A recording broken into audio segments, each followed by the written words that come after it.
오늘도 하나님의 은혜 가운데 거하는 귀한 하루 되시기를 주의 이름으로 축원합니다. 저는 하나님께서 우리나라 모든 민족 마찬가지겠지만 특별히 우리 민족, 우리나라를 참 사랑하신다 하는 마음을 갖게 됩니다. 우리 민족을 향하여 또 우리나라를 향하여 특별한 계획이 있다고 믿습니다. 그렇게 생각하는 이유 중에 하나가 우리 민족이 예로부터 흰 옷을 즐겨 입었습니다. 그래서 백의 민족이다 이런 표현을 하는데요. 오늘 말씀에 보면 예수님께서 마지막 때의 심판을 세상을 심판하시는 장면이 나옵니다. 근데 그때 하늘에 있는 군대가 주님을 따른다고 기록되어 있는데 주님을 따르는 그 군대를 표현하기를 이렇게 표현하고 있습니다. 14절에 보면 하늘에 있는 군대들이 희고 깨끗한 세마포 옷을 입고 백마를 타고 그를 따르더라. 주 예수님께서 심판하시는 때를 표현하는데 그를 따르는 그 군대를 희고 깨끗한 세마포 옷을 입었다. 주님을 따른 이들이 흰 옷을 입고 있었다고 표현하고 있습니다. 이거 보면서 우리나라는 옛날부터 흰 옷 입고 있었는데 그런 생각이 드는 겁니다. 그러면서 우리 민족은 주님을 이전부터 따르도록 되어 있는 민족이구나 그런 생각을 하게 됩니다. 또 하나 참 재미있는 이야기이기도 한데요.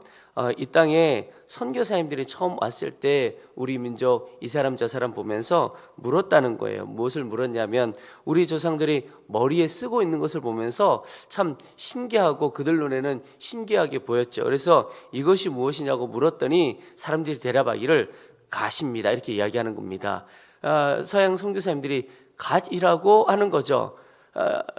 하나님인 거죠. 그래서 서양 선교사님들이 이 민족이 대단한 민족이다. 벌써 우리가 아직 복음을 전하지도 않았는데 이 민족은 머리에 하나님을 모시고 이미 모시고 사는 민족이구나 라고 했다는 그런 재미있는 이야기도 있더라고요. 제가 보니까 참 재미있기도 하고 신기하기도 하고, 그러니까 우리 민족은 이미 흰옷 입고 주님을 따르는 민족이고 하나님을 아주 그냥 머리에 쓰고 다니는, 하나님을 모시고 다니는 민족이었다. 그래서 우리 민족을 향한 특별한 계획하심이 있고 또 우리 한 사람 한 사람을 향한 특별한 계획이 있으시다 그렇게 생각하게 됩니다. 여러분, 이 믿음이 참 중요합니다. 왜냐하면 이 믿음을 갖고 있으면 고난이 있더라도 고난을 바라보는 생각이 달라지고 고난 앞에 대하는 우리의 삶의 태도가 달라지기 때문에 그렇습니다. 오늘 읽었던 요 앞 본문부터 오늘 본문까지 이어지는 이야기인데요. 바벨론, 하나님을 부인하고 하나님을 대적하는 이 세상 바벨론이 무너지게 되고, 그리고 이제 어린 양 예수 그리스도시죠. 이 어린 양의 혼인잔치에 대한 이야기가 나옵니다. 결국 영원할 것 같았고 그 튼튼하고 대단해 보였던 그런 세력을 가졌던 바벨론, 하나님을 부인하고 대적하는 세상의 세력은 결국 무너지게 됩니다. 그리고는 혼인잔치가, 어린 양의 혼인잔치가 벌어지는데 그 혼인잔치에 우리 주 예수님은 신랑 되시고 우리는 신부가 됩니다. 교회와 성도들이 그분의 신부가 되어서 혼인잔치가 벌어지게 된다는 이야기가 바로 어제와 오늘 이어지는 본문의 이야기입니다. 그런데 여러분, 이 혼인잔치의 핵심이 무엇이냐면 바로 기쁨입니다. 그러니까 잔치에는 기쁨이 있는 곳, 그것을 바로 잔치가 벌어졌구나 이렇게 표현하죠. 여러분, 이것을 통해서 하나님께서 오늘 우리에게 주시는 믿음의 도전이 있다면 어떤 순간에도 기뻐하라는 도전을 주시는 겁니다. 성경에 항상 기뻐하라는 말씀이 나오는데 여러분, 우리가 어떻게 항상 기뻐할 수 있는가? 여러분, 지금 내가 처한 상황, 혹 이 초대교회 성도들처럼 핍박과 박해, 특별히 예수 그리스도를 주로 믿는 것 때문에 그런 어려움을 겪고 있어도 여러분, 결국 바벨론은, 우리를 그렇게 핍박하고 어려움을 주는 바벨론은 무너지게 되어 있고 고난도 다 끝나게 되고 결국 주님께서 우리에게 승리를 주신다는 사실입니다. 이것이 우리에게 기쁨의 근거가 되는 것이죠. 여러분, 우리에게 지금 모습은 너무나 어렵고 힘든 것 같아도 혼인잔치가 우리에게 예비되어 있는 겁니다. 그래서 기뻐하고 기뻐할 일이죠. 오늘이 끝이 아니고 결국 주께서 우리의 신랑이 되셔서 모든 것 다 정리해 주시는 그날이 결국 우리에게 온다는 것입니다.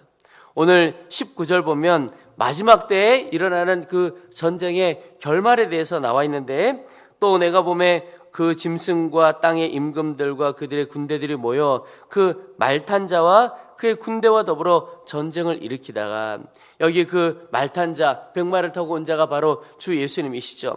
그런데 20절 21절에 보면 짐승이 잡히고 그 앞에서 표적을 행하던 거짓 선지자들도 다 함께 잡혔으니 이는 짐승의 표를 받고 그의 우상에게 경배하던 자들을 표적으로 미혹하던 자라. 이 둘이 산채로 유황불 붙는 못에 던져지고 그 나머지는 말탄 자의 입으로부터 나오는 검의 죽음에 모든 새가 그들의 살로 배불리더라. 여러분, 마지막의 결론이 어떻습니까? 승리가 온전히 주어진다는 겁니다. 예수님은 완전한 승리이시고, 악한 자들, 예수님을 거절하고 부인하고 대적하던 그 세력들은 완전한 패배가 예정되어 있는 것입니다. 그래서 여러분, 우리의 기쁨의 근원은 바로 완전한 승리를 주시는 예수님, 그분 때문에 우리가 기뻐하고 또 기뻐할 수 있다는 겁니다. 오늘이 끝이 아니고 오늘의 고난이 마지막이 아니라는 거죠. 한옥 목사님께서 이 요한계시록 설교를 하시고 그 책을 내셨는데, 그 책 제목이 뭐냐면 결말을 알면 두렵지 않다라고 하는 제목입니다. 마지막을 알면 오늘의 삶이 어떠하든지 두렵지 않고 이겨낼 수 있다, 이런 뜻이죠. 근데 여러분, 두렵지 않은 정도가 아니라 기쁨입니다. 기쁨이 가득한 겁니다. 우리를 핍박하고 어렵게 하는 그런 그런 세력들을 보고 아유, 안 됐다, 이렇게까지 나오는 겁니다. 그래서 모든 상황에 기뻐할 수 있게 되는 것이죠. 마지막을 알면 그렇게 되는 겁니다. 그래서 여러분, 오늘 우리가 눈이 열려야 할 것이 우리와 함께 하시는 주님에 대하여 눈이 열리고, 또 그 주님께서 주실 승리에 대하여 눈이 열려야 하는 겁니다. 그러면 기뻐하고 기뻐할 수가 있게 되는 거죠. 여러분, 우리가 어떤 경기를 볼 때 마지막을 알고 보면 그저 평안하게 볼 수 있죠. 질까 이길까 아슬아슬 그런 마음 없이, 지금 지고 있는 것 같아도 마지막은 다 이긴 거야, 마지막 언제 가면 이기게 되어 있어, 그러면 우리 가운데 평안함이 오는 겁니다. 우리의 삶을 바라볼 때도 마찬가지입니다. 결국 마지막을 겪어보지는 않았지만 결말은 정해져 있어. 결말은 예수님이시고 결말은 예수님으로 인한 승리야. 그러면 우리가 평안함을 누리고 기뻐할 수 있다는 것이죠. 여러분, 성도의 삶의 핵심이 바로 기쁨입니다. 이 기쁨이 있는 성도, 그 성도가 진짜 성도고 진짜 예수님을 믿는 겁니다. 왜냐하면 그 기쁨의 근원이 예수님이시기 때문에 그렇죠. 정말 예수님을 믿으면 내 가운데 기쁨이 있게 되어 있습니다. 그런 면에서 여러분, 저나 우리 성도들이나 우리 교회 안에 늘 기쁨이 넘쳐나기를 소망합니다. 무엇보다도 어떤 신령한 은사, 대단한 능력, 이것보다도 기쁨이 진짜 능력이에요. 기쁨이 진짜 예수를 믿는 증거가 되는 겁니다. 예수님으로 인해서 우리가 기뻐하고 기뻐할 수 있기를 소망합니다. 우리 찬양 중에 나 기뻐하리라고 하는 찬양이 있습니다. 나 기뻐하리, 나 기뻐하리, 나 주 안에서 기뻐하리라. 그러면서 1절 2절 가사가 나오는데요, 1절의 가사가 이렇습니다. 원수가 나를 무너뜨리려고 내 마음에 속삭였네. 내 영이 깨어 넘어지지 않고 나의 믿음의 고백이 원수를 묶네. 이런 표현이 나옵니다. 여러분, 믿음의 고백이 원수를 묶는다는 게 무슨 뜻입니까?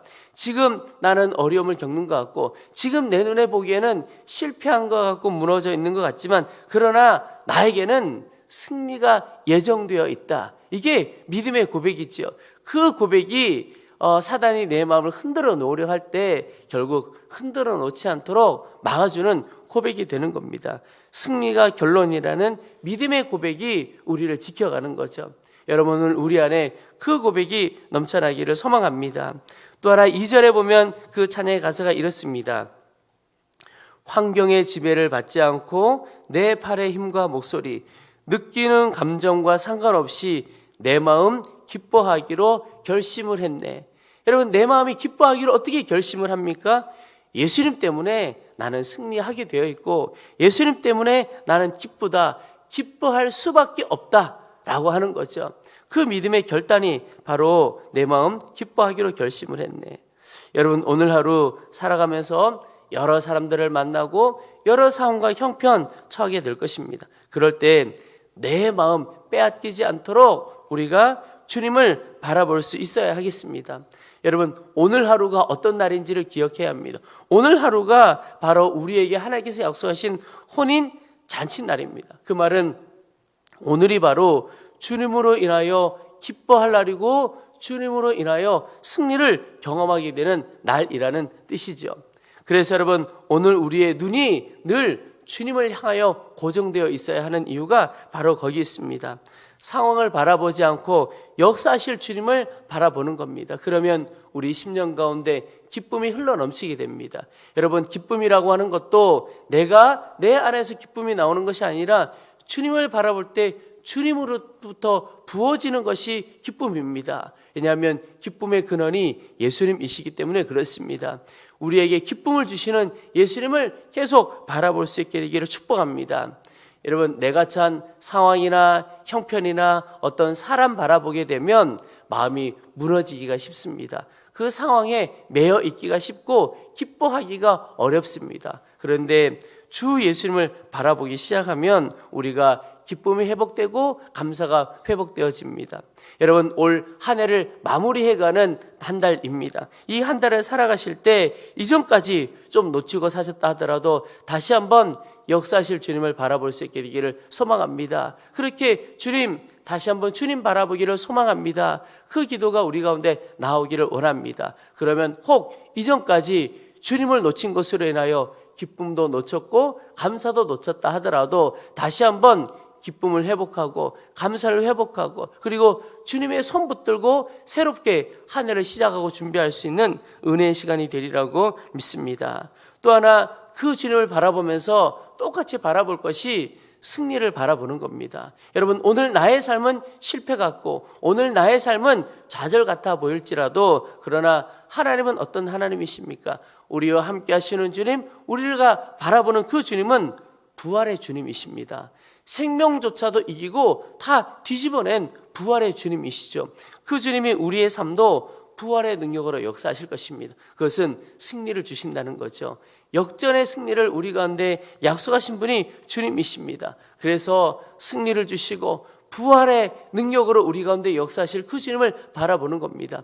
오늘의 삶이 아니라 이 삶을 간증으로 바꿔주실 것을 믿고 그 주님 바라보며 나아가는 것이죠.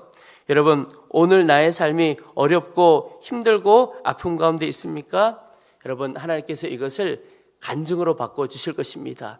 주님 바라보고 나아가면 오늘 내가 겪는 아픔도 기쁨으로 바꿔주실 뿐만 아니라 노란 간증으로 바꿔주실 것입니다. 그런 면에서 보면 고난이 크면 클수록 간증도 더 크고 고난이 크면 클수록 영광도 더 크게 됩니다. 물론 고난이 크다고만 영광이고 기쁨이 되는 것 아닙니다. 그 고난 중에 그 고난을 바꿔내실 부활의 능력으로 역사하실 그 주님을 바라보고 붙들기만 하면 하나님은 반드시 큰 고난을 큰 간증으로, 큰 아픔을 큰 영광으로 바꿔주실 것입니다. 여러분, 그러면 오늘 더 낮아지고 연약하고 아파할수록, 아픔이 있을수록 오히려 더 크게 하나님 앞에 영광들을 돌려드릴 수 있는 기회가 되는 것이죠. 여러분, 오직 승리를 주시고 큰 간증으로 역사하실 주님을 더욱 바라볼 수 있게 되기를 축복합니다. 오늘 하루 한순간 한순간 주님을 바라봅니다. 승리를 주신 주님, 부활의 능력으로 역사하실 주님을 바라봅니다. 그렇게 바라볼 때 그 주님의 승리가, 그 부활의 능력이 오늘 우리 가운데 실제가 되어지기를 주의 이름으로 축원합니다.